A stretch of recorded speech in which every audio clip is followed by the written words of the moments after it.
les milieux politiques, on n'aimait pas Lumumba parce qu'il était un homme autonome. C'était un homme, disons, décidément libre. C'était un personnage qui me paraissait très ambigu. Il ne se dévoilait pas. C'était un combattant, oui. Sa personnalité était telle que tout le monde en avait peur. L'homme à éliminer, c'est Patrice Lumumba. La chaîne de commandement remonte très haut. Elle remonte aux autorités de Bruxelles, elle remonte à l'entourage du roi Baudouin. Toute cette opération a abouti dans la prise du pouvoir de Mobutu. Donc c'est une dictature féroce. Ce n'est pas tellement la personne de Lumumba qu'il faut pleurer, c'est le Congo.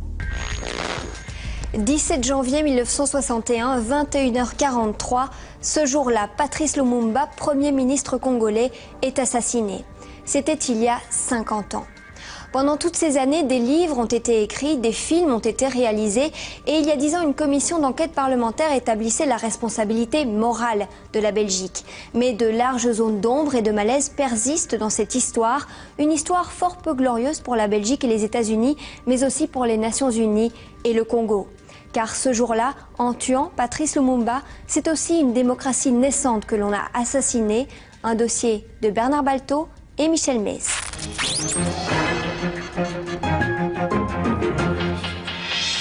La Belgique se penche sur son passé. La commission d'enquête parlementaire sur l'assassinat de Patrice Lumumba a été installée. L'une des questions à laquelle il faudra répondre, le gouvernement belge de l'époque était-il impliqué directement dans cet assassinat ?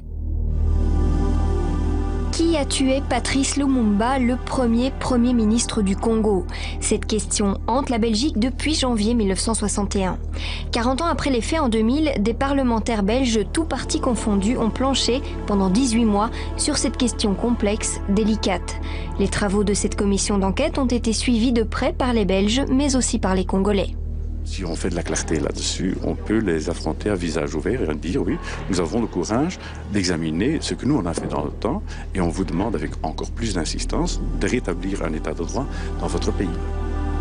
La commission Lumumba avait les pouvoirs d'investigation d'un juge d'instruction.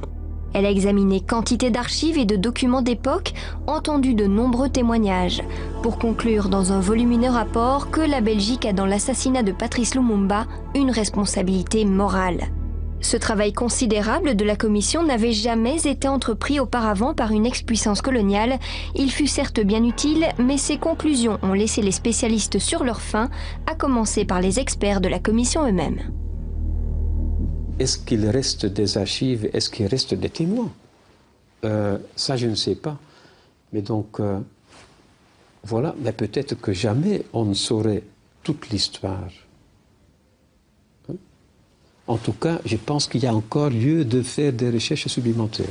Il y a encore des choses à découvrir? Au niveau de la commission, on constate que les acteurs d'en bas sont suffisamment bien connus, mais les ordres d'où ils viennent, plus on monte vers le haut, plus au moins ça devient le gouvernement, l'autorité, mais qui?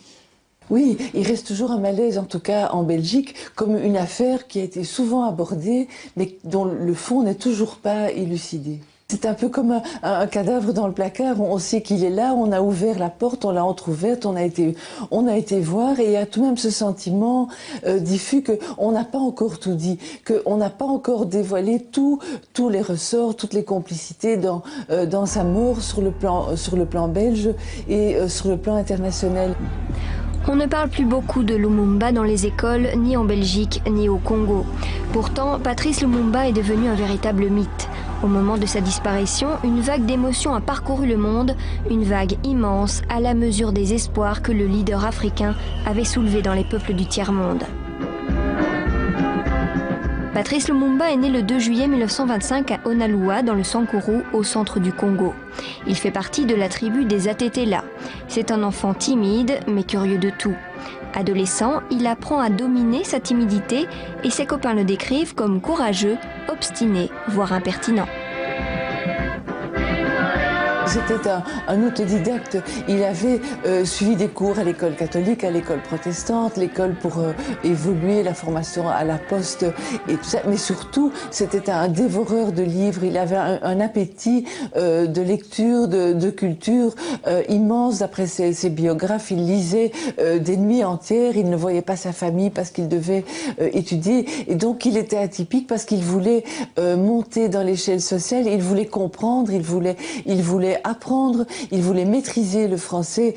C'était difficile au début parce qu'il l'a appris vraiment sur le tas et finalement il le parlait remarquablement bien. En 1955, Baudouin effectue un périple triomphal au Congo belge. Les Congolais le surnomment Bwana Kitoko, gentil patron. Nous sommes ici à Stanleyville. Dans la foule qui entoure le roi, un commis des postes, son nom, Patrice Lumumba. Il a 30 ans. C'est un évolué, comme on dit dans le langage colonial de l'époque. Mais son apprentissage politique a commencé. Lumumba deviendra bientôt un nationaliste agissant.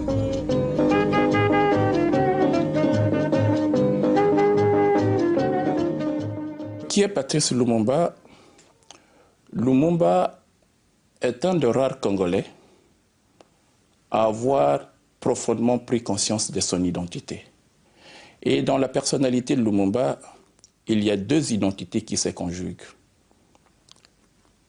Lumumba noir, il s'identifie comme noir, noir être humain, face au blanc dominant. Et la deuxième identité, Lumumba congolais. Lumumba par rapport à cet espace, à ce pays qu'on appelle le Congo. À cette époque, des voyages d'études sont organisés en Belgique pour quelques évolués congolais triés sur le volet. Patrice Lumumba fait partie d'un de ces voyages en 1956. Les visiteurs congolais sont notamment impressionnés par le spectacle d'Européens effectuant des travaux auxquels seuls les Noirs sont contraints en Afrique. Les séjours de ce type vont bien sûr contribuer à la fermentation des idées chez les Africains. Peu après, Lumumba séjourne 18 mois en prison. La poste de Stanleyville l'a accusé d'avoir détourné des fonds. Libéré, il retrouve du travail. Chargé des relations publiques d'une importante brasserie, il devient populaire dans les quartiers africains de Léopoldville. Il avait du charisme et c'est cela d'ailleurs qui peut-être le mènera encore plus vite à la mort, c'est qu'on avait toujours peur qu'il retourne les foules. Il avait cette capacité de parler à la population et de dire les choses qui émouvaient les gens par ses discours, par plus que ça aussi, par sa capacité de mobilisation, par le fait qu'il transcendait les ethnies, qu'il transcendait les critères régionaux, qu'il était un peu le symbole de la nation congolaise. Quels sont ses défauts? Le défaut de Lumumba, c'est qu'une fois qu'il se décide... Il est têtu. Il est têtu. À partir d'avril 1959, Lumumba dira à plusieurs reprises dans ses notes, ni brutalité, ni menace, rien ne m'arrêtera. La pensée politique de Lumumba, ce n'est pas le discours du 30 juin. La pensée politique de Lumumba, c'est ses poèmes. Pleure, ô noir frère bien-aimé. C'est là on sent toute la douleur que ressent Lumumba, le vécu du noir. Ô noir, bétail humain depuis des millénaires, tes cendres s'éparpillent à tous les vents du ciel, condamné au travail forcé, telle une bête de somme, de l'aube au crépuscule, sous un soleil de feu, pour te faire oublier que tu étais un homme. En forçant le respect de l'homme blanc, en lui disant tout haut que dorénavant, ce pays n'est plus le sien, comme au vieux temps. Tu as permis ainsi à tes frères de race de relever la tête et de regarder en face l'avenir heureux que promet la délivrance.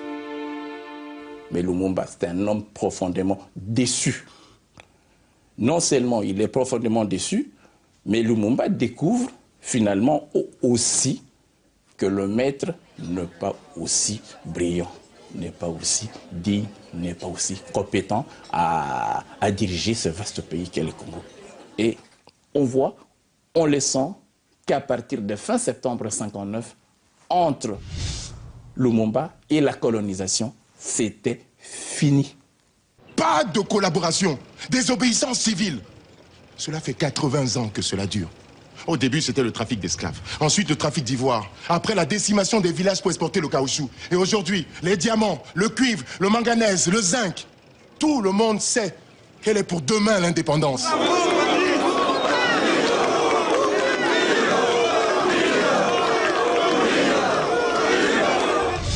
Dimanche 4 janvier 1959, émeute à Léopoldville.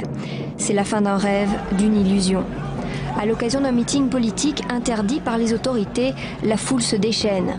On assiste à des scènes de pillage et de destruction. Et pour la première fois, on entend des cris de haine à l'encontre des Belges. Il y aura de nombreux morts, tous des civils noirs, sans compter les blessés et les dégâts matériels incalculables. Nationalisme grandissant chez les Africains, immobilisme des responsables belges, ajouté à la misère des bidonvilles, tout cela crée un mélange détonnant. En Belgique, on commence à se rendre à l'évidence. Il est temps d'ouvrir les yeux sur la situation réelle de la colonie et d'y apporter une réponse lucide et courageuse. Notre ferme résolution est aujourd'hui de conduire sans atermoiement funeste, mais sans précipitation inconsidérée, les populations congolaises à l'indépendance, dans la prospérité et la paix. Et le message royal a été accepté, accueilli avec enthousiasme au Congo. Si Léopold II est considéré comme le roi bâtisseur qui a permis à la Belgique d'avoir une colonie au Congo, Sa Majesté le roi Baudouin doit être considéré comme le roi libérateur qui aura permis au Congo d'obtenir son indépendance. En prononçant le mot indépendance, Baudouin ne se doute pas qu'il deviendra réalité aussi vite. En effet, 18 mois plus tard, la République du Congo allait naître, dans la fête d'abord, et puis rapidement dans le sang et les larmes. 18 mois, c'est court, beaucoup trop court pour créer une nouvelle démocratie de toutes pièces. Le délai est intenable et le pari inconscient. Mais en ce début d'année 1959, la machine est lancée. Et cette indépendance, Dipenda, comme disent les Congolais, ils la veulent totalement et tout de suite.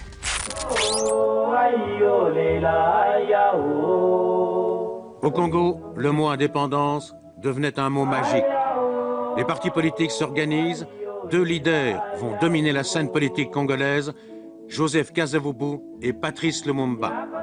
Entre les deux hommes, il y a bien souvent une surenchère nationaliste.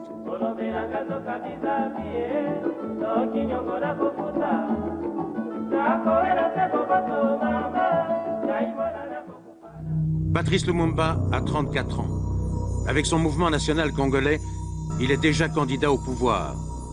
Nous l'avions rencontré pour la première fois en mai 59.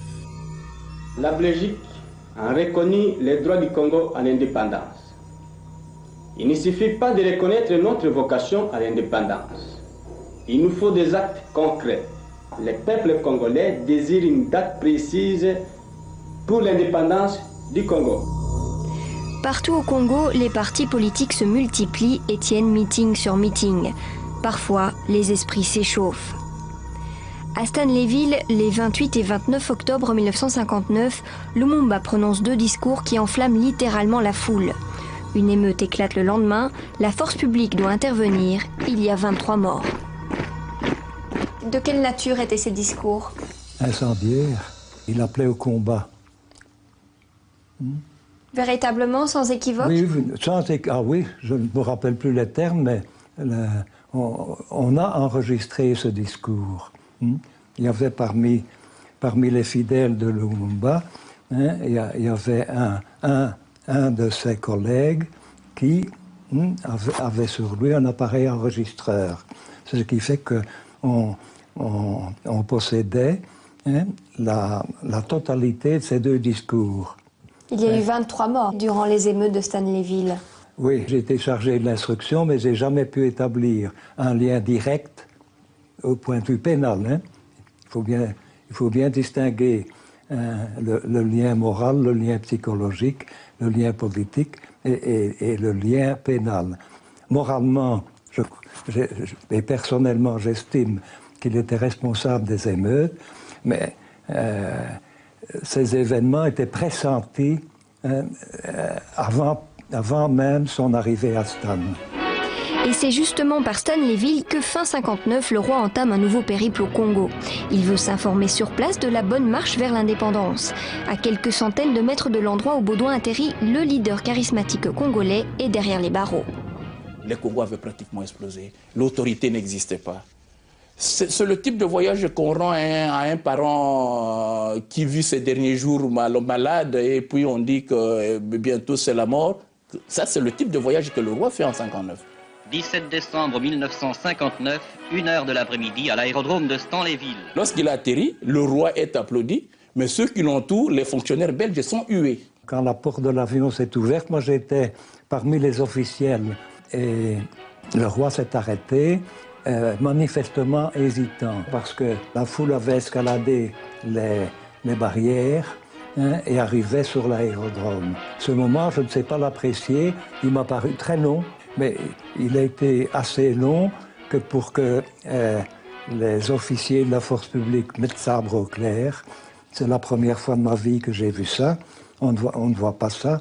Et donne des ordres aux soldats pour empêcher la foule de venir. Lumumba était en prison. Pour les Congolais, le roi venait libérer son ami. Donc ça, c'était la rumeur qui circulait? C'était la rumeur. Et donc tous ces gens, tous ces Congolais qui sont là à l'aéroport, c'est parce qu'ils viennent demander au roi de libérer Lumumba. Le roi et les personnalités qui l'accompagnent sont littéralement noyés dans cette véritable marée humaine. Le roi n'en conserve pas moins son sang-froid. Il salue longuement le drapeau du groupement de la force publique. C'est bien beau, parce que le 17 décembre 59, c'était le 50e anniversaire de la mort de Léopold II. C'est le roi qui a créé le Congo. Alors, il était question que le roi ait déposé gerbe de fleurs, mais pour que le roi aille, la foule attendait le roi pour que le roi aille libérer son ami Lumumba. La prison où Lumumba était incarcéré se trouvait à quelques 400-500 mètres de l'endroit où était le monument où de Léopold II. Le roi a dû retarder cela jusqu'à vers 18h, 19h, que la foule se disperse. Le roi n'a pas voulu rencontrer la foule. Baudouin ne rencontrera pas Lumumba non plus. Celui-ci attend son procès en prison. Le juge Delvaux est chargé de l'instruction. Quelle est la première impression que vous fait Patrice Lumumba quand vous le rencontrez? Vous êtes en tête-à-tête? Ah oui, ah oui. Qu'est-ce qu'il vous fait comme impression, de prime abord? De prime abord, il était terriblement taiseux. Autant ses paroles s'envolaient quand il était en face de la foule, autant il était prudent. Moi, pour le mettre à l'aise, je lui avais dit d'emblée, parce qu'il niait tout d'abord. Il niait tout. Je lui avais dit, écoutez, comme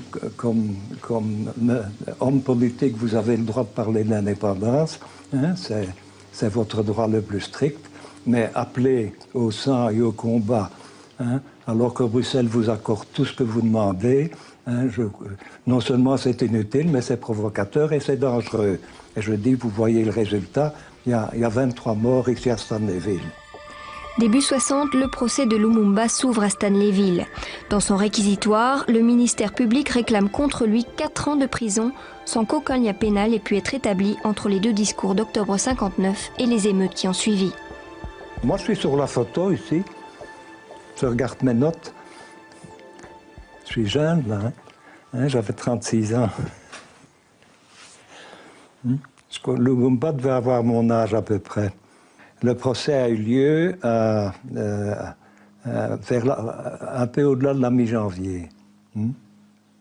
Si mes souvenirs sont bons, il a dû se terminer le 20 ou le 21 janvier. Je sais qu'il a été condamné à 6 mois. Pour vous, c'était une peine qui n'était pas suffisante?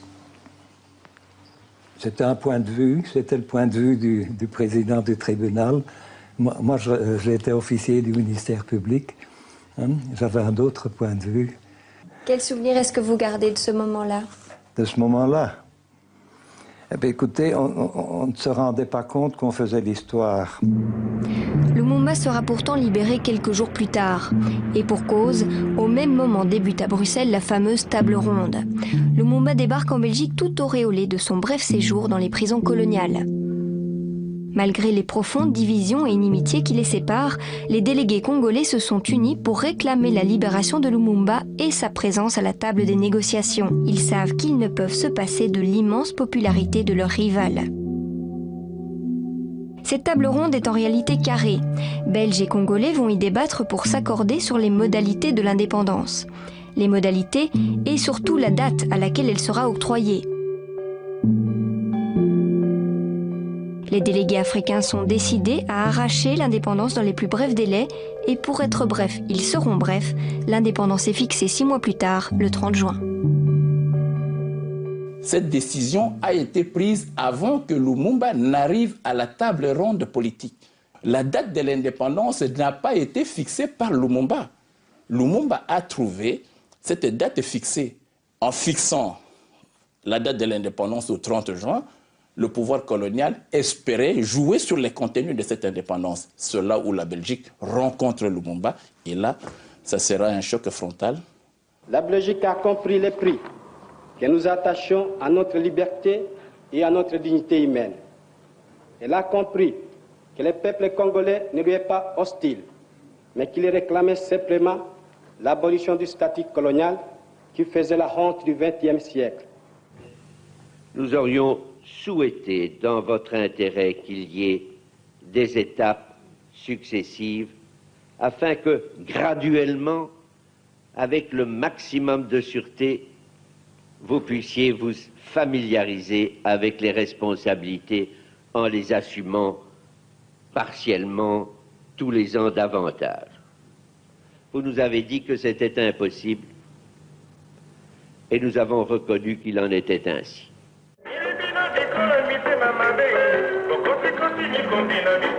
Les Congolais ne cachaient pas leur joie. L'indépendance au 30 juin, qu'elle serait belle la République après la souveraineté belge. Et puis, les politiciens n'avaient-ils pas répété « indépendance égale abondance ». Quelques Blancs, plus lucides que d'autres, ne partageaient pas l'optimisme officiel. Ils savaient qu'au 30 juin 1960, il y aurait au sommet un président et des ministres, mais en dessous, rien. Pas d'administration noire, pas de cadre noir. Le 20 février 1960, la table ronde se termine et les Congolais tout sourire rentrent chez eux. Le roi Baudouin, lui, réunit ses ministres d'État en Conseil de la Couronne. Le moment est historique, la tension maximale. Ils se sont fait, je dirais, engueuler. C'est un terme peut-être qui n'est pas tout à fait exact, mais le roi a commencé par dire un certain nombre de choses à ses ministres, du style en 57, je vous ai écrit et je vous ai dit ceci. En 58, je vous ai dit ça. En 59, j'ai écrit encore au Premier ministre, je dis il faut faire quelque chose, il faut faire quelque chose. Et maintenant, on en est à avoir donné l'indépendance du Congo dans des circonstances que je réprouve, mais ça c'est moi qui le dis, et vous me dites, voilà, c'est ce qu'il fallait faire. Alors je demande conseil au Conseil de la Couronne, qu'est-ce qu'il fallait faire et qu'est-ce qu'il faut faire maintenant.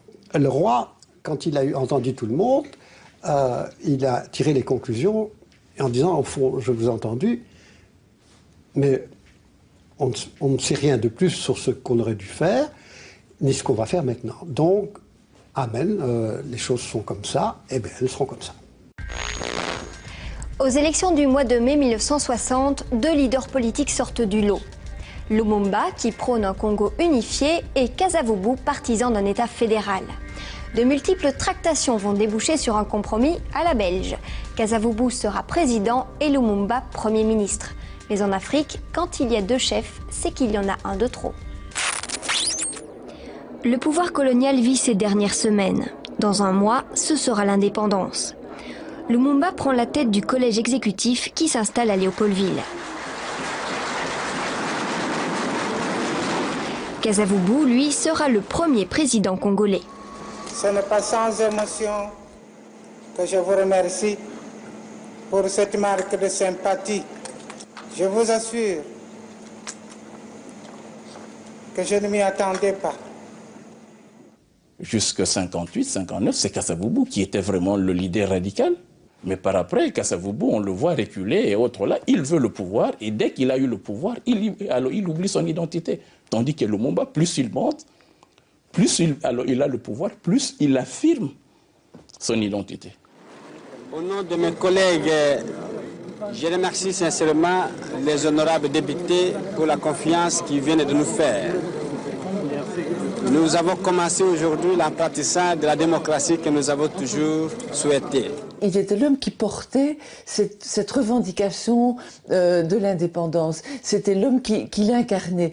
Et donc, c'est vers lui que se sont dirigés les feux. Les Belges avaient l'impression qu'avec les autres, on pourrait s'entendre. Et quand je dis on pourrait s'entendre, ça veut dire on peut aussi les racheter. Les leaders congolais de l'époque que les Belges, la presse belge appelait les modérés, ils n'étaient pas si modérés que ça, ils étaient surtout corruptibles.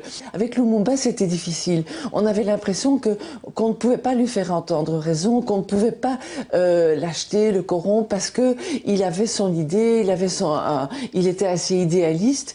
En ce sens-là, oui, c'était un radical, il n'était pas anti-belge, il ne demandait pas une indépendance pure et dure. C'était un homme lucide aussi, et il connaissait bien l'état d'impréparation des Congolais. Il savait que si l'indépendance leur était balancée comme ça le 30 juin, il serait peut-être incapable de la gérer. Il la voulait, il en avait peur, il demandait l'aide des Belges, mais il n'était pas vraiment corruptible ni malléable.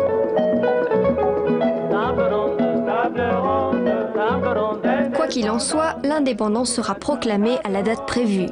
Et le 30 juin, la Belgique remet les clés du Congo à ses authentiques propriétaires.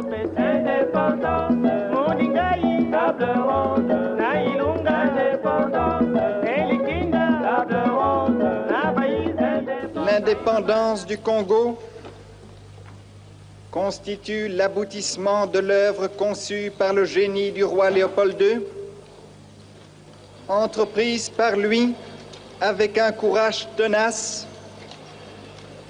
et continuée avec persévérance par la Belgique. Pendant 80 ans, la Belgique a envoyé sur votre sol les meilleurs de ses fils. Le roi, ce qu'on lui a reproché dans son discours, c'est une autosatisfaction pour tout ce que les Belges avaient fait, qui était, à mon avis, justifié, mais peut-être pas dans la manière dont il a dit. Donc, le roi rappelle toutes les réalisations belges qui, à ce moment-là, sont assez étonnantes pour l'Afrique, soyons clairs. Le fait de donner l'indépendance au Congo, il ne remet pas du tout cela en doute. Donc, il n'y a jamais eu dans l'idée du roi ou des responsables belges, cette idée qu'au fond, on vous l'a donnée, mais on la reprendrait bien. Non, ce n'est pas vrai. Et ça n'a jamais effleuré personne, parce que quelque part, on ne souhaitait pas, vous m'entendez bien, on ne souhaitait pas rester au Congo. Mais ça, je le dis à titre personnel. Dans une attitude de profonde humilité, de demander à Dieu qu'il protège notre peuple. On peut dire que le discours de Kasavubu et le discours du roi du 30 juin, ces deux discours ont été écrits par à peu près le même groupe. La colonisation a construit un pays, il faut garder ce style et ces modèles, il faut aller dans cette direction, il faut garder au moins la même direction, tandis que le discours de Lumumba qui tranche le modèle colonial a été ce qu'il a été. Si nous voulons le développement du Congo, il faut réaménager profondément, il faut sortir de ces modèles. C'est ça le discours de Lumumba. Combattant de l'indépendance, aujourd'hui victorieux. La célébration par le roi du bon temps de la colonie, son hommage appuyé à Léopold II, choque Lumumba et son entourage. Un de ses conseillers belges l'a convaincu de répondre au roi, alors que le protocole n'avait pas prévu une intervention du Premier ministre congolais. 2-3 jours avant le 30 juin, je reçois de l'ami qui s'occupait de la presse gouvernementale les textes du discours du roi Baudouin et de Kasavubu, le président de la République. Et je trouve ces discours, en effet, terriblement paternalistes, léopoldien au sens de Léopold II, et je trouve ça un peu lamentable, et je dis à Lumumba, tu ne peux pas laisser passer une chose pareille. Un jour du 30 juin, le monde entier sera présent pour la libération du Congo, etc. Il me dit, mais Jean, c'est impossible, tu sais bien, le protocole, c'est sacré, on ne sait pas changer les choses. Je dis, Patrice, c'est vrai que j'ai pris là une responsabilité que j'ai cachée pendant 25 ans, parce que bon, ça faisait quand même, pouvait faire beaucoup de bruit. Je dis, tu seras à 3-4 mètres du micro, quand le roi a terminé, et puis Kasavubu, tu te lèves et tu fais ton discours. Une date dont vous enseignerez avec fierté la signification à vos enfants, pour que ceux-ci, à leur tour, fassent connaître à leurs fils et à leurs petits-fils l'histoire glorieuse de notre lutte pour la liberté. Nous avons connu les ironies, les insultes, les coups que nous devions subir matin, midi et soir, parce que nous étions des nègres. Qui oubliera qu'à un noir, on disait tu, non certes comme à un ami, mais parce que les vous honorables étaient réservés aux seuls blancs. Ça a été très mal perçu par les Belges. J'avoue, très honnêtement, que le discours de Lumumba a été applaudi à plusieurs reprises par les représentants congolais. Qu'est-ce que vous avez pensé de son discours du 30 juin au moment de l'indépendance? Je l'ai applaudi. Je l'ai applaudi. Parce que je trouvais qu'il convenait au public qui se trouvait dans la salle. Parce qu'il faut penser qu'il y avait une rangée de blancs, disons de blancs, mais toute la salle, c'était des Noirs. C'était des Congolais. C'est à eux qu'il s'est adressé. Ce discours n'est pas nouveau. À 80%, c'est le discours que Lumumba avait prononcé à la fin de la table ronde politique le 20 février 60. Et Lumumba dit à peu près la même chose. À 80%, c'est le discours que Lumumba avait prononcé. Moi, j'ai vu beaucoup de gens qui s'indignaient du discours de Lumumba, mais bon, moi, je ne m'en indigne pas encore maintenant. C'était une réponse au discours provocateur du roi. Les Congolais en avaient marre d'entendre parler de Léopold II. Il faut se mettre à la place, là, non pas des Belges, hein, mais des Congolais, car c'était ce jour-là à l'indépendance. C'était le premier jour où ils pouvaient dire librement ce qu'ils pensaient. C'était vraiment la goutte qui a fait déborder le vase. Et il ne disait pas la vérité dans son discours? Pardon? Il ne disait pas la vérité dans son discours, Lumumba? Écoutez, c'est très difficile. Il disait des choses qui étaient sûrement réelles, mais il l'a dit d'une manière qui était trop virulente, c'est tout. Mais là, Lumumba s'affirme, c'est clair. Kasavubu a fait son discours dans l'intérêt général, soyons clairs, et là, Lumumba s'affirme, et il s'affirme sur le plan national, mais international. Le transfert de souveraineté de la Belgique au Congo a bel et bien lieu ce 30 juin 1960. Un traité d'amitié entre les deux pays est signé comme si de rien n'était. Après quoi, le roi se lève, il n'a qu'une seule envie, rentrer chez lui.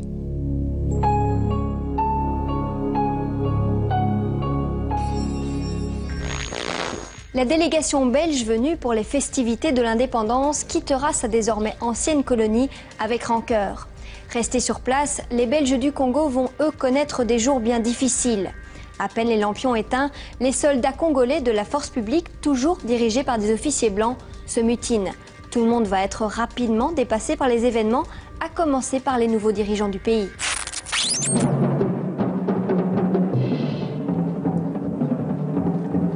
La fête est finie, c'est une explosion de lutte tribale et de grève sauvage.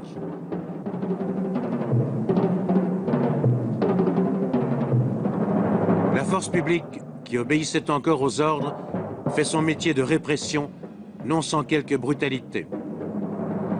Les politiciens, écartés du pouvoir, n'étaient pas étrangers à toute cette agitation, mais il y avait aussi autre chose.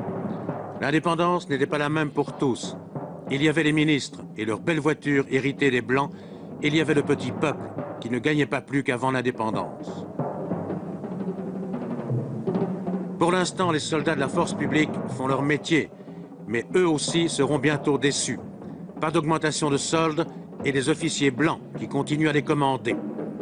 La mutinerie éclate le 5 juillet au camp Hardy à Taizville. Les officiers blancs seront emprisonnés, frappés, battus. Des dizaines de femmes européennes seront violées. Pour la première fois, les soldats vont s'en prendre aux blancs.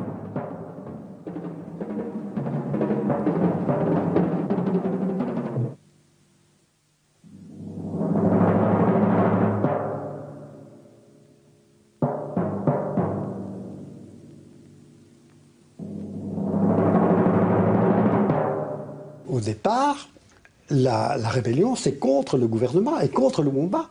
Oui, mais c'est aussi parce que les Belges n'ont rien préparé. Mais ça c'est antérieur. Vous me parlez des jours de juillet, c'est vrai. Oui, mais c'est une résultante de cette indépendance qui a été faite sans qu'il y ait une africanisation des cadres à la base. C'est tout à fait exact. À l'époque, il y a des adjudants, des sergents-majors chefs qui sont congolais, mais il n'y a pas un sous-lieutenant congolais. Ça, c'est certain. Si on doit faire le procès de la décolonisation, ce que j'ai fait récemment, ben ça, c'est certainement une des choses. Cette non-préparation. Face au mutin, Lumumba, qui est aussi ministre de la Défense nationale, réagit rapidement. Il remplace l'état-major belge par des officiers congolais. Il s'efforce de calmer le jeu. Mais les Belges du Congo prennent peur.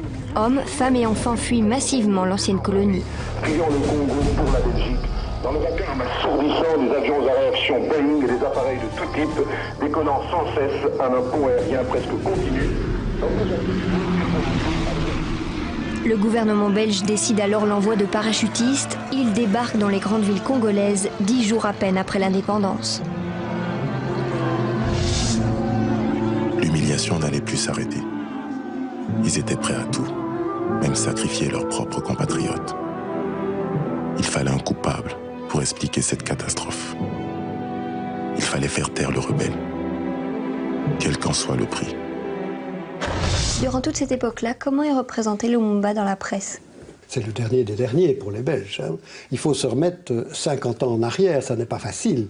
Ça n'est pas facile parce que autant le Congo ne passionnait pas l'opinion publique belge, autant depuis le retour des Belges, l'exode de juillet, les gens ont été très sensibilisés, surtout ceux qui avaient de la famille là-bas. Donc il y a, vis-à-vis de Lumumba, il est responsable de tout. Hein. Pour les Belges, on ne fait pas... Il y a une diabolisation. Pardon? Il y a une diabolisation. Tout à fait. Et alors, on l'appelle le diable d'ailleurs. Oui, le surnomme le diable. Mais bon, c'était pire que ça. Il y a dans un article de tête de la Libre Belgique, signé Marcel de Corte, qui est professeur à l'Université de Liège, tout simplement, qui dit dans le corps de son article qu'un geste viril, c'est ce terme, hein, un geste viril nous aurait débarrassé de cet histrion sanglant. C'est pour vous dire que ça allait quand même très loin. Moi, j'étais encore très jeune et j'avais mon attention attirée par cette espèce de déferlement de haine, de détestation que soulevait ce monsieur que moi je ne connaissais pas du tout. Et alors j'ai commencé très tôt, à lire les journaux. À l'époque, on disait un peu la Libre Belgique et le soir chez moi, et j'étais frappée de cette rancœur à son égard, et ça m'intriguait parce que c'était pas très fréquent quand même dans la presse de l'époque d'avoir quelqu'un à ce point diabolisé. En Belgique, on va dire de lui qu'il est communiste, ce qui à l'époque a évidemment une signification toute particulière. Est-ce qu'il était communiste? Absolument pas. Non, c'est les communistes qui courent après lui. Et lui, il donnait le change. Oui, lui, avec le sens de l'amitié qu'il avait, il avait des amis communistes, comme Jules Raskin, c'était vraiment un copain, et il y en avait d'autres. Mais en même temps, je suis témoin, il faisait son siège. Hein. Et vous pensiez vraiment que Lumumba pouvait être communiste? Avoir des accointances? Écoutez, des accointances, oui. Communiste, je n'en sais rien. Et comment ont évolué ces relations? Bien, à partir du moment où il a compris le danger que ça représentait, il a réuni tout son cabinet en demandant qu'on ne prenne plus aucun coup de fil venant de communistes, amis ou pas. Ce qui était plus gênant, c'est quand les ambassades de l'Union soviétique et des pays du bloc soviétique commencent à prendre part à la vie à Léopoldville, à avoir des positions, à donner une aide qui devenait de plus en plus claire, que tout le monde a commencé à se poser des questions, surtout les Américains à ce moment-là. Vous savez qu'on m'a souvent présenté comme communiste, anti-blanc, anti-belge, l'homme qui veut détruire. Absolument pas. Je suis simplement un nationaliste, un leader nationaliste qui lutte pour un idéal. Début juillet 60, au moment des troubles, les fonctionnaires blancs censés soutenir le nouvel État fuient en masse. Le gouvernement de Gaston Esquens est formel. L'intervention des troupes belges au Congo a été décidée dans le seul but de sauver des vies. Mais dans la province du Katanga, l'intervention ne s'arrête pas là. Les para-belges désarment les troupes congolaises. Ils rendent ainsi possible la sécession de cette riche province minière et neutralisent les partisans de Lumumba. Le 11 juillet 60, Moïse Tshombe proclame l'indépendance du Katanga. Sur ordre de Bruxelles, les fonctionnaires belges sont tenus de rester en poste. La Belgique soutient donc la sécession. Wat Katanga betreft stelt zich een bijzonder probleem. Daar ook zijn we opgetreden voor de redding van mensenlevens. Maar het geval Katanga vertoont deze particulariteit dat daar de Belgische troepen zijn opgetreden op verzoek zelf van de Katangese regering, voorgezeten door de heer Tshombe. Patrice Lumumba a rompu toute relation diplomatique avec la Belgique. Il exige le retrait des troupes belges et demande l'aide de l'ONU pour rétablir l'unité du Congo. Les troupes de l'ONU arrivent très rapidement. Officiellement, les casques bleus doivent protéger les institutions congolaises et contrer les sécessions. Mais en réalité, l'ONU prend le contrôle de l'État congolais ou de ce qu'il en reste, tout en retirant son soutien à Lumumba. Le 8 août 60, Albert Kalonji proclame à son tour l'indépendance d'une autre province, celle du Kasaï. Le Congo explose. Est-ce que Lumumba commet beaucoup d'erreurs à ce moment-là? Outre le fait qu'il n'arrive pas à contenir les choses.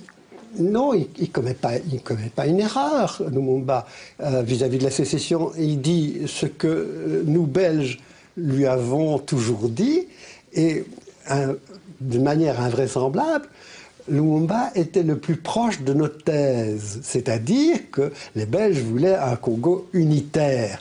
Kasavubu, Tshombe, Kalonji, tout ça, ils voulaient un Congo fédéral, avec des tas de provinces dans lesquelles ils seraient évidemment les chefs. Et lui, il prend des tas d'initiatives, c'est justement pour qu'on évite que le Katanga ne devienne un pays indépendant. Il met tout en branle pour empêcher que les sécessions dans tout le pays ne surviennent. Il en a déjà deux sur le dos, celle du Katanga, et alors celle beaucoup plus sanglante, celle du Sud Kasaï, où il enverra des troupes au mois d'août qui vont carrément faire un génocide, hein, soyons clairs.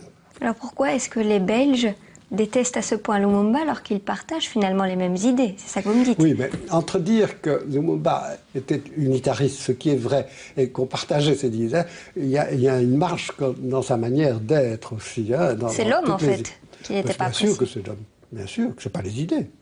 On ne s'est pas battu pour des idées. Contrairement mais contre un homme, est-ce que c'est vraiment bien entendu un combat qui a raison d'être? Vous avez tout à fait raison. Et ce combat ne se terminera que le 17 janvier, quand Lumumba sera exécuté. Soyons objectifs. Pourquoi sa personnalité c'est très subjectif finalement alors. Sa personnalité était telle que tout le monde en avait peur. Dag Hammarskjöld, le secrétaire général de l'ONU, refuse d'entreprendre une action militaire contre la sécession katangaise. Il passe même un accord avec Tshombe, à qui il va personnellement rendre visite à Elisabethville. Des casques bleus suédois sont envoyés dans la capitale katangaise, mais la sécession en elle-même n'est pas remise en cause. Lumumba voyage un peu partout. Il se démène pour trouver les appuis internationaux que l'ONU lui refuse. Poussé par les circonstances, il s'adresse à l'Union soviétique. Les Russes lui fourniront des avions de transport et des techniciens. L'Ouest se dit choqué par l'aide soviétique. Les États-Unis déplorent l'action unilatérale de l'Union soviétique qui a envoyé des avions et du matériel militaire au Congo, aggravant une situation sérieuse dans laquelle des Africains tuent d'autres Africains. Oui, moi aussi j'ai fait des erreurs. Et l'histoire allait mal finir. On se croyait maître de notre destin. Alors que derrière nous, des ennemis autrement puissants menaient le jeu. En 1960, la guerre froide est loin d'être terminée. Ce contexte est déterminant dans l'histoire qui nous occupe. Les richesses minières du Congo sont un enjeu crucial et la crainte des Belges, mais surtout des Américains, est que l'instabilité du pays profite au camp soviétique. Un sociologue a longuement enquêté en Belgique, mais aussi dans les archives américaines et celles des Nations Unies. En 2000, il sort un livre-choc. Le choc sera tel qu'il entraînera la création de la commission d'enquête parlementaire sur l'assassinat de Lumumba. Ludo de Witt, quel a été le déclic, le point de départ de vos recherches? J'ai commencé à m'intéresser pour la crise congolaise et pour le cas Lumumba il y a une quinzaine d'années. Et c'était un intérêt d'abord tout à fait intellectuel. C'était en lisant un livre de Jules Chaumet, qui est un avocat belge et qui, à l'époque, en 60, était un ami et un défenseur de Lumumba. En lisant ce livre, dans lequel il essaye de reconstituer le processus qui a amené à l'assassinat de Lumumba, j'ai dû constater qu'il y avait des trous énormes dans son récit. Et c'est à partir de ça que j'ai commencé à faire des recherches qui m'ont amené à New York, aux archives des Nations Unies, en Belgique, États-Unis. Et ce qui a finalement abouti à la production de 2 livres, un en néerlandais, Crisis in Congo, et ensuite celui sur la mort de Lumumba. Jusque-là, quelle était votre opinion sur cette affaire? Vous avez l'impression qu'à cette époque, on avait un petit peu oublié, en tout cas essayé de ne plus penser à cette affaire d'assassinat de Lumumba? Disons, jusqu'au moment où j'ai publié mes 2 livres, la thèse centrale dans l'opinion mondiale était que cette crise et cet assassinat de Lumumba était une affaire des Congolais eux-mêmes. C'était une affaire de Bantou. Hein. C'était encore la thèse qui a été défendue notamment par Jean Kestriat et Jacques Brassine. Ça, c'était la vision dominante. Vous aviez une intuition, vous, qu'il y avait autre chose? En Afrique, dans le tiers-monde, on savait bien qu'il y avait plus que ça, qu'il y avait un rôle prépondérante de la part de l'Occident dans cette affaire. Sur le terrain, l'offensive de l'armée congolaise contre le Katanga sécessionniste échoue. Le transport des troupes à bord des avions soviétiques vire au fiasco. L'ONU refuse d'approvisionner les appareils en carburant. Les troupes de Lumumba ne dépassent pas le nord du Katanga. La crise congolaise atteint son paroxysme. À Léopoldville, la tension monte. Dans les cités, on distribue des tracts sur lesquels on peut lire « Congolais, Lumumba vendra vos femmes aux Russes ». Mais le Premier ministre a aussi des partisans qui manifestent dans les rues. Même en Belgique, les adversaires de Lumumba ne restent pas inactifs. Comme la commission d'enquête a pu l'établir, des fonds secrets sont envoyés au Congo dès juillet 60 pour déstabiliser le gouvernement Lumumba. Ce qui m'a frappé, c'est la piste de l'argent. C'est de découvrir qu'en 60, la Belgique avait voté un budget spécial qui était tout de même de 7 millions d'euros, ce qui n'était pas rien pour l'époque, qui était un budget spécial pour se concilier les faveurs des leaders congolais de l'époque. Aujourd'hui, je me dis, mais au fond, c'est une leçon qui leur a été enseignée en 60, et bien ils l'ont bien apprise, mais il faut retourner aux sources. Donc cet aspect de fonds secret qui échappait au contrôle parlementaire, qui était destiné à soudoyer les dirigeants congolais de l'époque, c'est quelque chose qu'on ne savait pas, en tout cas moi je ne le savais pas, et qui m'a vraiment fait réfléchir. Dans cette fragilisation de Lumumba, quel rôle ont joué les États-Unis? Les États-Unis, ils ont compris très rapidement que Lumumba ne serait jamais un allié sur qui on peut compter. Il faut se mettre aussi à l'époque, on est en pleine guerre froide. Bon, les États-Unis ont des visées sur le Congo, soyons clairs. Les Américains se disent, oui, mais attention, si le Congo bascule, notre accès aux richesses, aux matières premières, va être bousculé. Et c'est en cela qu'ils se sont intéressés. Ils sont intéressés tellement bien qu'ils ont été jusqu'à programmer l'assassinat de Lumumba avec un peu de légèreté, c'est le moins qu'on puisse dire. Quand on dit les Américains, c'est la CIA qui a programmé, et Devlin le reconnaît dans ses mémoires. Dans les Congo Papers, on trouve des traces, tout ça est du domaine public.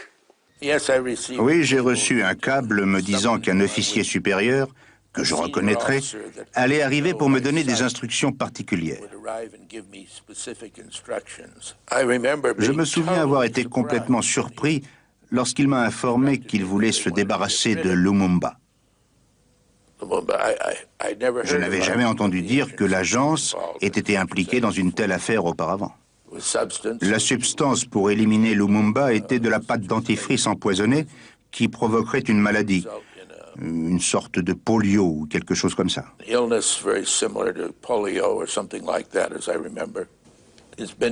On a démenti que le président Eisenhower ait donné de telles instructions. Je ne sais pas s'il les a données ou non. En tout état de cause, il a bien fallu que quelque chose soit dit. Soit le président l'a dit, soit il a été mal compris, mais sans aucun doute, j'ai pensé à l'époque que c'est le président qui avait donné l'ordre. Début septembre, Belges et Américains font pression sur le président Kasavubu pour qu'il démette son Premier ministre.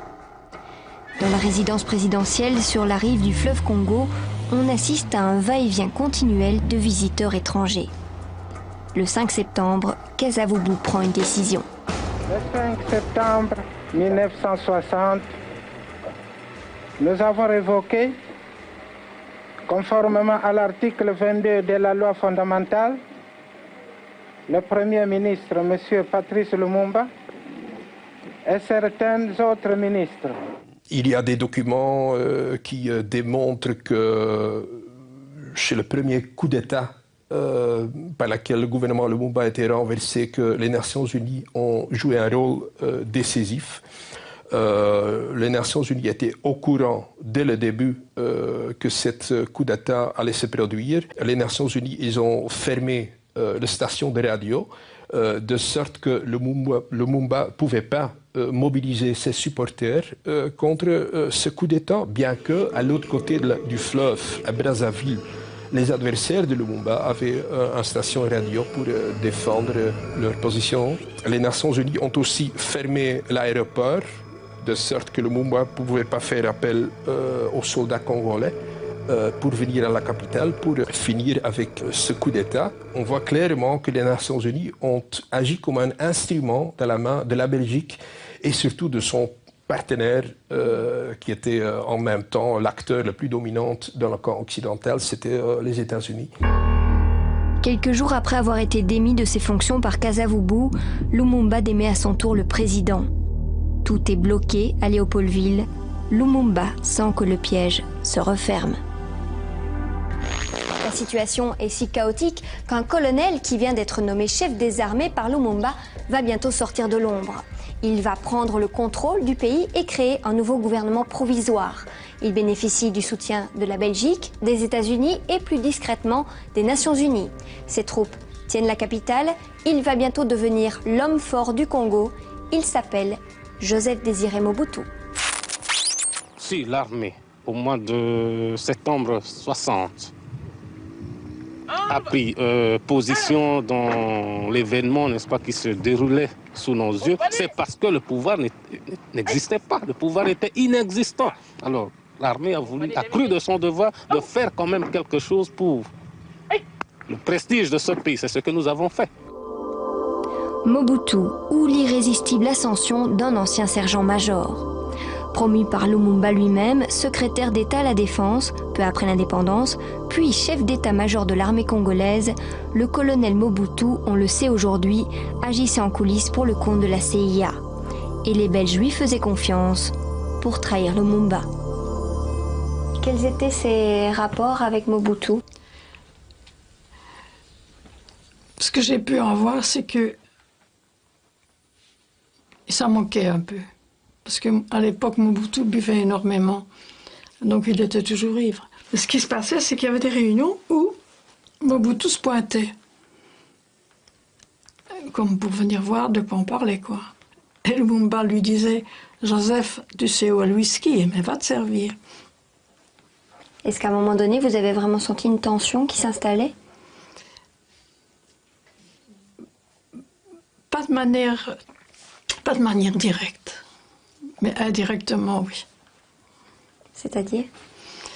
Les commentaires qu'on entendait en coulisses, quoi. Les premières tentatives d'assassiner Lumumba sont venues après. Au moment où, une fois qu'on avait déposé Lumumba, donc il était éliminé politiquement, qu'il restait très populaire et qu'il risquait de revenir sur la scène politique et de reprendre le pouvoir. C'est sa popularité qui faisait peur? Je crois que ça c'est très important de pas isoler et de pas axer toutes les attentions sur Lumumba comme personne, comme individu. C'était un dirigeant charismatique qui dirigeait la foule, la masse. Et c'est ça qu'il représentait. Lumumba a été écarté, mais il ne s'avoue pas vaincu. Il a toujours le soutien de nombreux partisans dans les quartiers populaires de la capitale. Un discours suffirait à déclencher une émeute.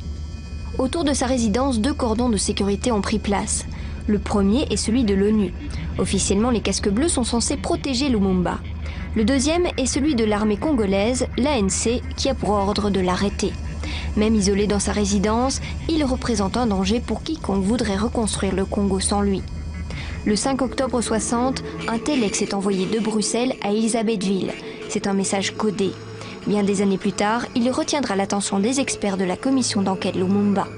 L'objectif principal à poursuivre dans l'intérêt du Congo, du Katanga et de la Belgique est évidemment l'élimination définitive de Lumumba, signé Apremont Linden.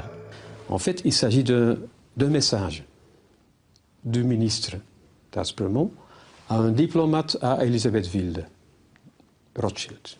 Donc ce n'est pas un message à un officier ou à quelqu'un qui est, disons, prêt à tuer Lumumba, c'est un diplomate. Et qu'est-ce qu'il dit d'Aspremont? Il dit, voilà, il arrive des nouvelles de Léopoldville. On est en train d'y installer un nouveau gouvernement avec des éléments lumumbistes. Alors, qu'est-ce que dit d'Aspremont? C'est invraisemblable, dit-il. Mais, en tout cas, dangereux, parce que ça serait la restauration de Lumumba par la bande, d'une façon indirecte. Il dit, c'est évident que l'élimination définitive de Lumumba est dans notre intérêt. On a éliminé Lumumba le 5 septembre, on ne va quand même pas accepter qu'on le restaure dans un nouveau gouvernement.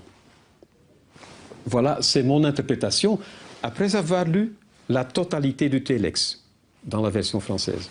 Donc vous ne croyez pas, vous, qu'il s'agit là de la preuve irréfutable de l'implication belge dans l'assassinat? Ce n'est pas un ordre d'assassiner Lumumba. Mais il y a un élément avec lequel on ne tient pas compte, c'est que les subordonnés du ministre ont à l'époque interprété ce téléx comme le vœu du ministre que Lumumba serait éliminé physiquement. Il y a le colonel Van de Walle qui était là, qui dit ça. Il y a un autre colonel, le colonel Marlière, qui a même déclaré dans une interview qu'au même moment que le ministre a envoyé son téléx, que la main droite du ministre est venue chez lui pour lui proposer un tueur de crocodile pour éliminer Lumumba, donc pour l'assassiner. Il faut rester sérieux. C'est vrai que le texte existe, c'est vrai que la phrase existe, mais dans un contexte qui est de dire il faut l'éliminer de manière, il ne faut pas qu'il revienne dans la vie politique au Congo. Et ça, c'était vraiment l'idée de d'Apremont. on utilise dans ces documents, qui sont une sorte de camouflage des vraies intentions, ce que les Américains appellent plausible deniability. Donc, ce sont des mots qui doivent être clairs pour les subordonnés, qui connaissent le contexte, mais ce sont des mots dans lesquels on demande une action qui est amorale. Et on veut, surtout si ce document devient public, qu'il y a une certaine capacité de nier d'une façon crédible qu'on voulait, qu'on avait un but, un visée amoral. Et donc ça, c'est un peu le problème avec la Commission. On a pris une lecture défensive rien que des documents, des sources primaires, et c'est d'ailleurs quelque chose qui a été reconnu par le professeur Gérard après dans une interview. Je ne suis pas d'accord avec cette critique. Hein. Peut-être d'abord, on a publié beaucoup de documents. Peut-être que cela invite à ce genre de critique. Il y a beaucoup de documents dans le rapport. Pourquoi est-ce qu'on l'a fait? Parce qu'on a voulu publier in extenso des documents pour le public, afin qu'on ne nous dise pas après coup, vous avez caché quelque chose.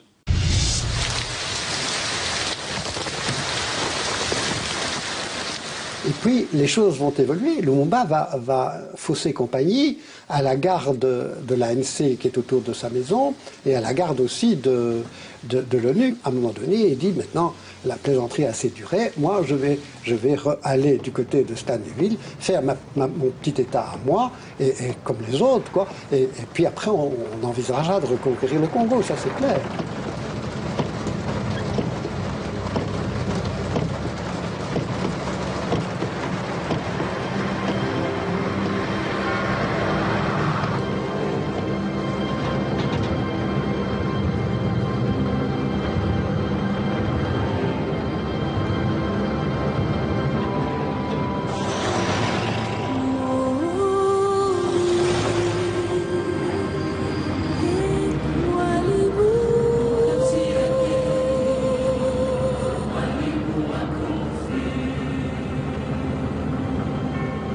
Lorsqu'il s'est enfui, il y avait on faisait rapport, il y avait des photos aériennes de la CIA qui communiquaient aux Belges et aux Congolais les endroits où son convoi s'est arrêté, parce qu'il fallait le rattraper, il fallait le remettre en prison.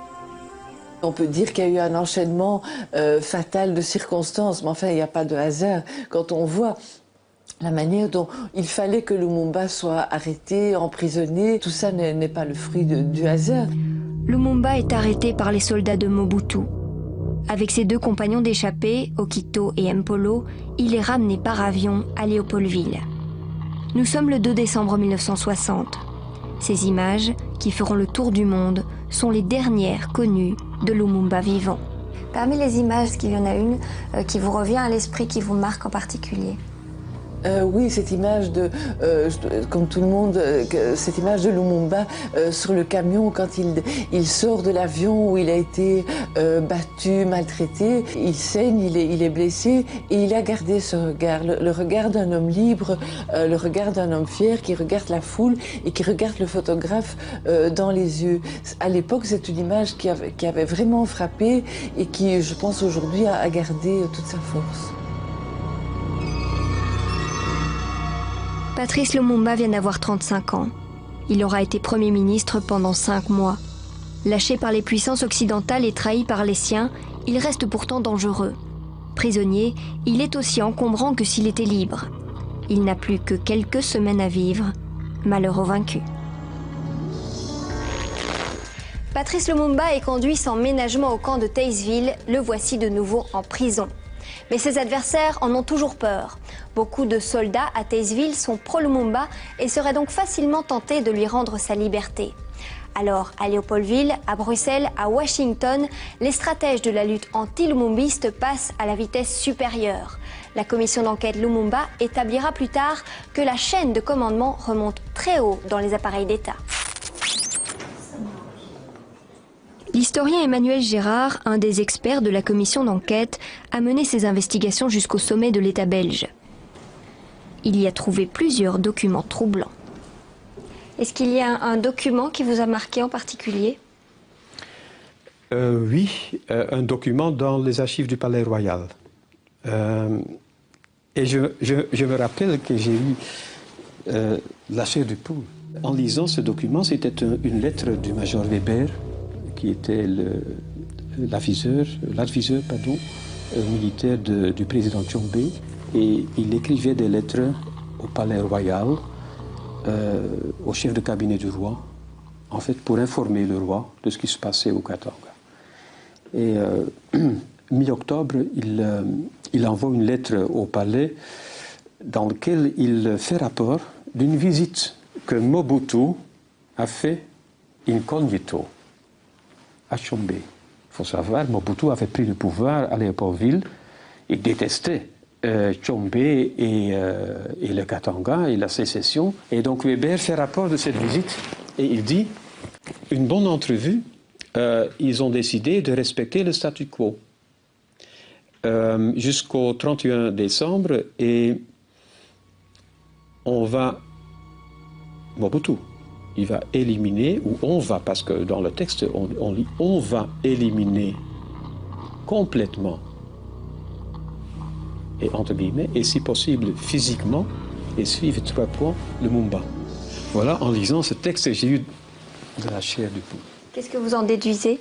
À mon avis, c'était quand même un message assez fort. Un document qui prouve clairement que le roi Baudouin était mis au courant d'un plan d'assassiner Lumumba, sur lequel il n'a pas informé le gouvernement belge à l'époque, et même pire, un peu après qu'il a reçu cette lettre, il a envoyé une lettre à Tshombe, dans laquelle il fait l'éloge de Tshombe et tous les anti-lumumbistes et il attaque violemment Lumumba. Donc c'est une lettre, de nouveau, selon le concept de plausible deniability, qu'on ne peut que lire comme un feu vert implicite du roi pour en finir avec Lumumba. Et par rapport à la position du roi Baudouin, qu'est-ce que vous en tirez comme conclusion? Il a reçu ce message. Qu'est-ce qu'il en a fait?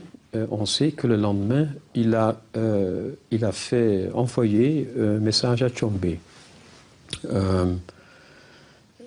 dans lequel il a en fait remercié Tshombe de son attitude. Il a dit on ne peut pas accepter que les rapports entre nos deux pays seraient détruits par la politique d'un seul homme. Mais il ne fait pas allusion à cette phrase. Non, mais c'est quand même un peu étrange que le lendemain de cette lecture, il fait envoyer cette lettre à Tshombe. Le transfert effectif de Lumumba et son assassinat s'est fait plusieurs semaines après. Donc je ne sais pas s'il était au courant de cette affaire. Ça, je suppose que non. Alors justement, durant les travaux de la commission, il a fallu s'attaquer à ce rôle présumé, supposé, envisagé du roi Baudouin. Est-ce que vous avez l'impression que c'était difficile d'en parler? Disons que pour un historien, ce n'est pas difficile d'en parler, parce qu'en fait, ce sont les experts qui ont pris la liberté d'en faire un chapitre dans le rapport.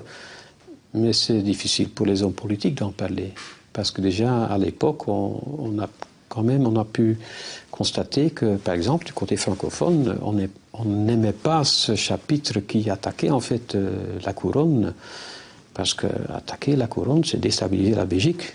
Et dans le contexte dans lequel on vit, c'est pas ce qu'il faut faire du côté francophone. Voilà ce qu'on a constaté en 2000. Est-ce que vous vous souvenez de l'atmosphère à ce moment-là? Comme j'ai dit, une atmosphère un peu fiévreuse. Mais je pense quand même que je peux dire que par le fait que, par la décision de la commission de faire appel à des historiens, on a un peu dépolitisé cette affaire-là. Quoi qu'il en soit, en ce début janvier 1961, il règne une forme d'obsession à Léopoldville. Comment mettre définitivement Lumumba hors d'état de nuire. À Stanleyville, ses partisans ont levé une armée et progressent vers la capitale. Il faut faire vite, l'enfermer en lieu sûr. Chez Tshombe, au Katanga par exemple, Ou mieux encore, pensent ses adversaires, le liquider purement et simplement.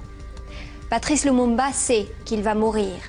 Le 14 janvier, il écrit à sa femme Pauline. Ne pleure pas, ma compagne. Moi, je sais que mon pays qui souffre tant saura défendre son indépendance et sa liberté. À mes enfants que je laisse, et que peut-être je ne reverrai plus, je veux qu'on dise que l'avenir du Congo est beau et qu'il attend comme il attend de chaque Congolais, d'accomplir la tâche sacrée de la reconstruction de notre indépendance et de notre souveraineté. Car sans dignité, il n'y a pas de liberté. Sans justice, il n'y a pas de dignité. Et sans indépendance, il n'y a pas d'homme libre. Le 16 janvier, nouveau télex du ministre belge des Affaires africaines, Harold Apremont-Linden. Il insiste auprès de Moïse Tshombe, le président du Katanga, pour qu'il accepte au plus vite qu'on lui livre Lumumba. L'obsession était d'éviter en tout cas la libération de Lumumba. C'était le premier souci aussi du gouvernement belge. Éviter qu'il soit libéré. Parce que si l'on parle du télex du 16 janvier, oui, on pourrait en tirer la conclusion qu'il y a cette responsabilité pour l'assassinat, mais on peut aussi mettre des doutes là-dessus. Et soyons clairs, il ne s'agit pas de dédouaner la Belgique, hein, parce que le dossier que les experts ont délivré est accablant pour la Belgique.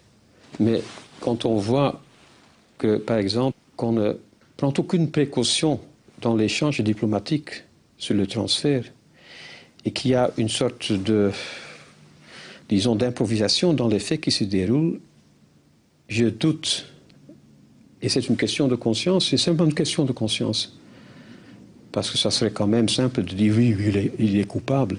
Mais je me demande si, avec le télex du 16 janvier, dans lequel D'Aspremont demande Tshombe de soutenir le transfert, il sait et il veut que ça soit une partie d'un assassinat. D'abord, pour D'Aspremont, c'est une façon d'éviter la libération de Lumumba. Et le reste, ça n'intéresse pas. C'est votre sentiment personnel? Oui. Il n'y a pas autre chose? Il n'y a pas autre chose. Je dis, j'en doute. Il y a des doutes. Et s'il s'agit d'accuser quelqu'un d'un assassinat, je me dis, tiens, il faut quand même, après 40 ans, avec des gens qui ne sont pas là pour donner leur version de l'histoire, il faut être un peu modeste. Est-ce que vous, à cette époque-là, il y a un moment où vous vous dites qu'il va se faire assassiner, que c'est inévitable?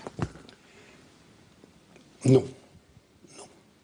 Non, écoutez, pour être tout à fait honnête, la préoccupation des Belges qui travaillent dans l'administration ou dans l'armée au Katanga n'est pas de ce style-là, parce que ce sont les autres, ce sont les gens de Léopoldville.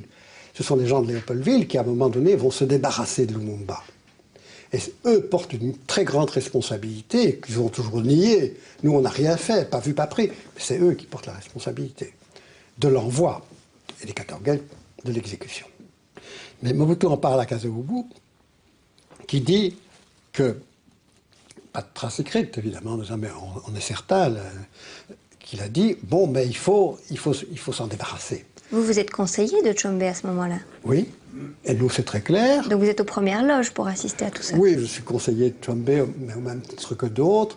C'est vrai que je m'occupe des affaires diplomatiques, mais ce n'est pas moi qui suis l'homme de la situation, soyons clairs. Et on est tous bien d'accord, ça c'est le leitmotiv, surtout à Lumumba, au Katanga.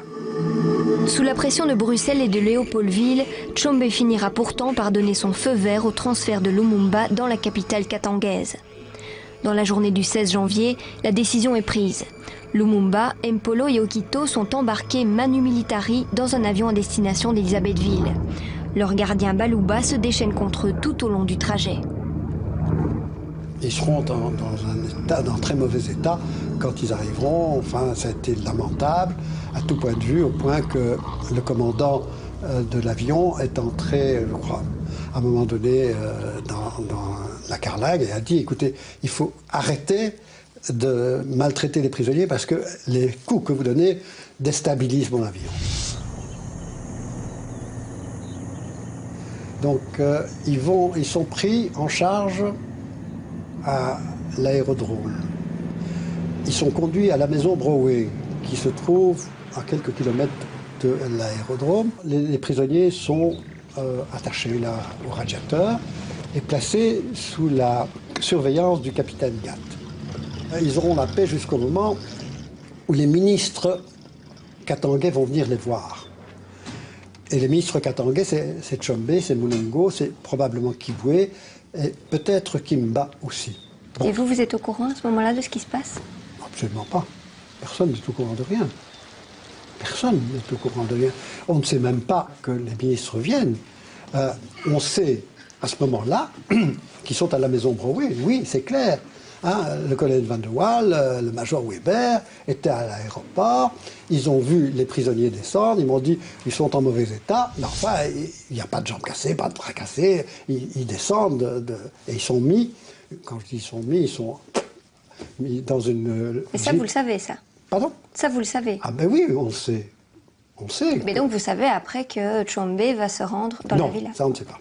Les gens sur place, au Katanga, qui avaient le pouvoir pour prendre en protection Lumumba et qui étaient les supérieurs des militaires et des policiers qui ont finalement, pendant les 5 heures que Lumumba a encore vécu sur le sol katangais, étaient responsables pour lui pendant qu'il était torturé et finalement assassiné, ces gens-là pouvaient arrêter le déroulement des événements. Mais ils ne l'ont pas fait.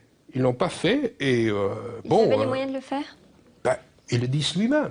Le major Weber le dit lui-même. Il dit les officiers belges, officiers d'armée et officiers de police sur place, ils pouvaient l'arrêter, cet assassinat, s'ils le voulaient. Alors il ajoute, mais moi je n'ai pas à me remettre à la place de leur conscience. Mais le fait est là que le major Weber et les autres officiers supérieurs ne sont pas intervenus, bien qu'ils savaient bien qu'il allait mourir. Jacques Brassine le dit aussi. Hein. Il était aussi aux réunions des dirigeants belges au Katanga et il dit à un certain moment, on est tout à fait sûr qu'il va mourir, mais on est resté muet comme des carpes. Bon. Qu'est-ce que vous déduisez de la responsabilité belge par rapport à la présence qu'il y avait sur place? Mais il n'y a pas de responsabilité. Il n'y en a aucune. Il n'y a aucune responsabilité belge. Tous les Belges qui sont là ne dépendent plus de Bruxelles, ils dépendent des autorités katangaises.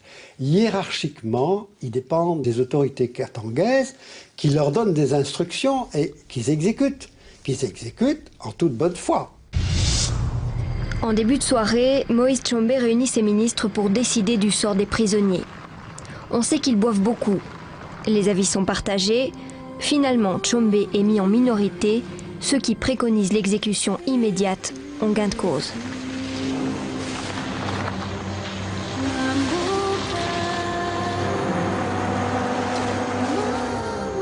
Tu n'as jamais rien su de cette nuit au Katanga. Personne ne devait rien savoir. Leur ordre de mission était clair. 3 corps à retrouver dans la savane et tout faire disparaître. Pas de sépulture, pas de lieu de pèlerinage. Même mort, je leur faisais encore peur. Moi, j'ai mis 30 ans pour savoir tout ce qui s'est passé. Et encore, probablement, on ne m'a pas tout dit. Est-ce qu'il y avait des Belges? Oui. Oui, il y a des Belges. Il y a des Belges. Bon. Les Belges, ce sont ceux qui ont assuré la garde des prisonniers et le commissaire de police, Frans Verschuur. Frans Verschuur est l'homme de main de Mobutu, de Mulongo, qui a la police dans ses attributions. Donc, Verschuur est là, il met ses camions et ses jeeps de manière à couvrir par les phares un endroit qui se trouve à je sais pas moi, 25-30 mètres, je vais compter les mètres, de l'arbre contre lequel on va adosser les prisonniers. c'est Franz Werkü qui va jusqu'à l'arbre, le met devant l'arbre. C'est, je pense, Lumumba qui est assassiné, parce qu'il n'y a pas d'autre mot, exécuté en dernier lieu, d'après ce qu'on m'a dit.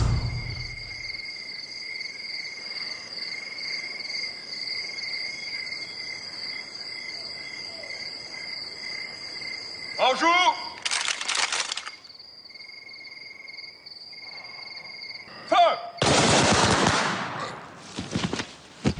Et puis après ça, il est 9h du soir, il est 9h43, comme dit le carnet de Werkü, qui a pris. Et la seule chose qu'il a notée, c'est l'heure de l'exécution. Quelque chose d'autre vous a intrigué durant ces travaux, c'est l'agenda d'un commissaire de police, Verschuren. Que disait cet agenda? Il n'avait gardé qu'un agenda de toute sa vie, l'agenda de 61. Et dans cet agenda, c'était seul le mois de janvier qui était rempli. Et quand on a vu donc cet agenda, on a évidemment le 17 janvier.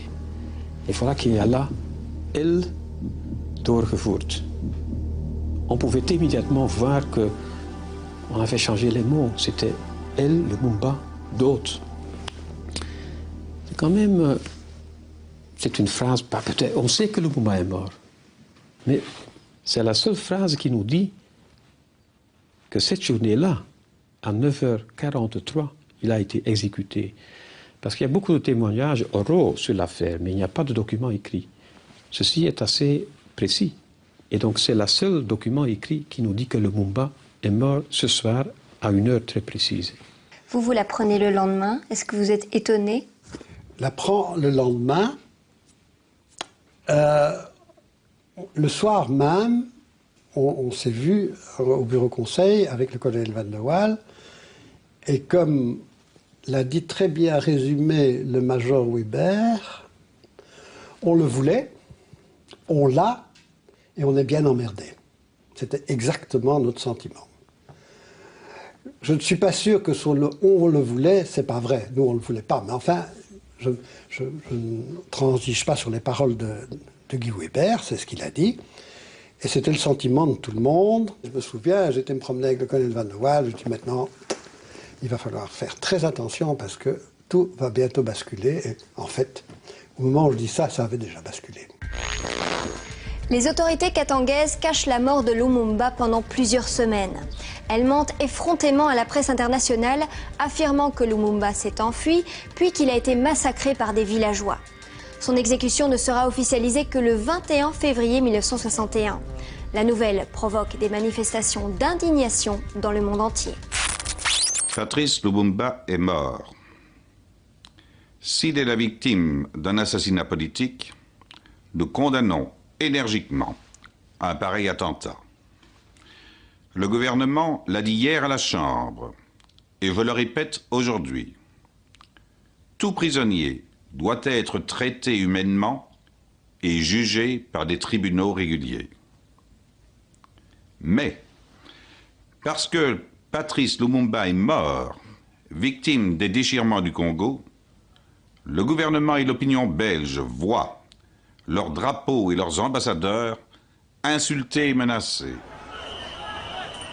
Lumumba deviendra rapidement un mythe. Pendant des années, on prétendra que les responsables de sa mort étaient exclusivement congolais, sans convaincre.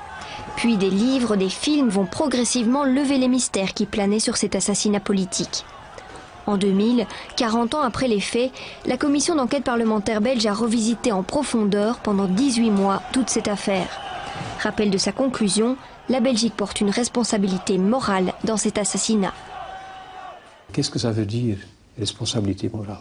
Voilà, la Belgique a déstabilisé le gouvernement Lumumba. Il a empêché la réconciliation de Lumumba avec les autres hommes politiques congolais après le 5 septembre. Ils ont insisté pour qu'il soit arrêté. Ils n'ont jamais insisté pour qu'il soit un procès. Et ils ont soutenu le transfert. Voilà, ils ont créé la condition ou les conditions dans lesquelles il pouvait être assassiné. Je pense que cette notion de responsabilité morale est assez lourde. c'est vraiment une expression qui est stupéfiante. Hein. On suggère qu'en quelque sorte, on a à voir avec un crime qui serait moins un crime en 60 qu'en 2010. Prenons les conclusions. Et bon, finalement, on dit que dans la conclusion qu'il y a une responsabilité morale de la Belgique dans l'assassinat de Lumumba. Bon, j'étais à la conférence de presse où le président de la commission a présenté les conclusions. Il y avait 3 ou 4 journalistes qui lui ont demandé qu'est-ce que ça veut dire une responsabilité morale. C'est quoi morale?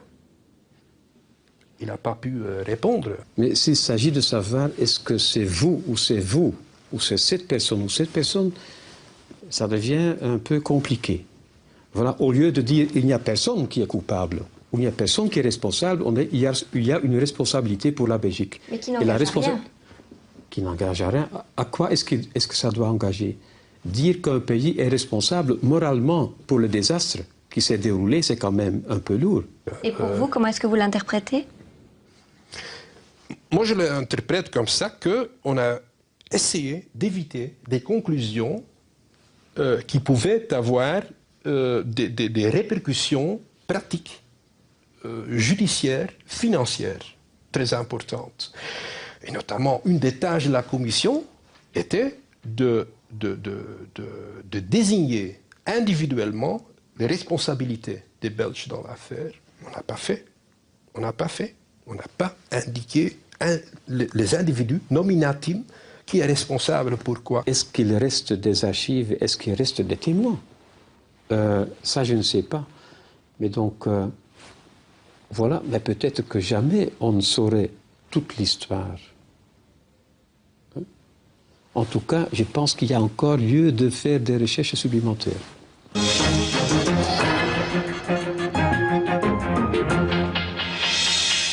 La Belgique présente ses excuses pour son rôle joué en 61 lorsque Patrice Lumumba, le Premier ministre congolais, était assassiné.